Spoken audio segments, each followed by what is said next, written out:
17 immigrati clandestini di nazionalità afghana sono stati rintracciati dai carabinieri a Torretta di Crucoli nel Crotonese dopo essere sbarcati sulla costa. Dell'imbarcazione che li ha trasportati a riva però nessuna traccia. Gli immigrati, tra i quali ci sono 4 minori, sono stati rintracciati lungo la statale 106. Una volta fermati sono stati portati nel centro di accoglienza di Sant'Anna. Con quello di oggi salgono a 4 gli sbarchi avvenuti dall'inizio dell'anno sulle coste della Calabria. Faceva vivere il padre ottantenne tra la spazzatura in condizioni igieniche precarie e a fine mese gli prendeva anche la pensione. Per questi motivi un uomo di 49 anni, Giuseppe Ruggero, già noto alle forze dell'ordine, è stato arrestato dai carabinieri di Vibo Valentia con l'accusa di abbandono di incapace e appropriazione indebita. L'anziano dormiva su un materasso buttato per terra, coperto da rifiuti, vestiti sporchi e insetti. È stato sottoscritto a Cosenza un protocollo per la formalizzazione di una rete istituzionale sui giovani e le politiche giovanili nell'area del Mediterraneo. L'intesa è stata sottoscritta da Comune e Provincia di Cosenza, dall'Università della Calabria, dalla Carical e da Delfino Lavoro. Il progetto servirà a diffondere la cultura, il dialogo, la cooperazione fra le giovani generazioni, oltre che promuovere lo sviluppo sostenibile, la pace e il superamento delle disuguaglianze nel Mediterraneo.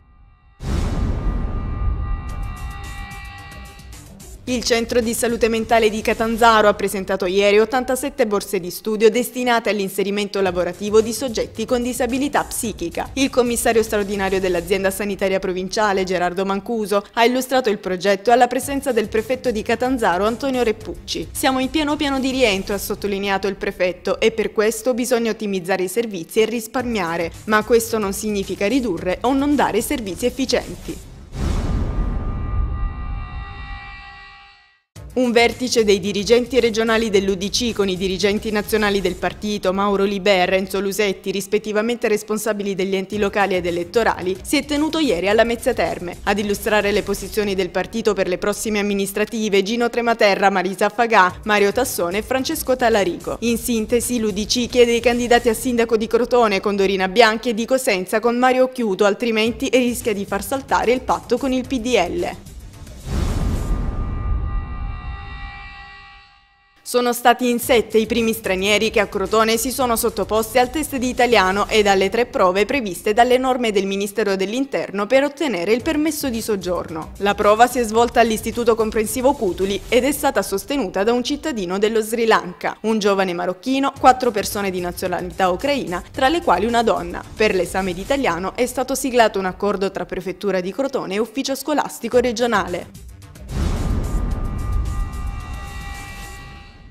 Giovane Italia, Movimento del Popolo delle Libertà, ha reso omaggio agli italiani uccisi tra il settembre 1943 e la primavera del 1945 nelle foibe. Annullato il corteo previsto su Corso Mazzini per mancanza di autorizzazioni da parte della questura, i giovani del PDL si sono riuniti in piazza Prefettura. Le foibe hanno rappresentato un dramma dimenticato per anni, ma nel 2004, in memoria delle migliaia di persone massacrate e gettate nelle cavità naturali del Carso, il governo ha scelto il 10 febbraio come giornata del ricordo.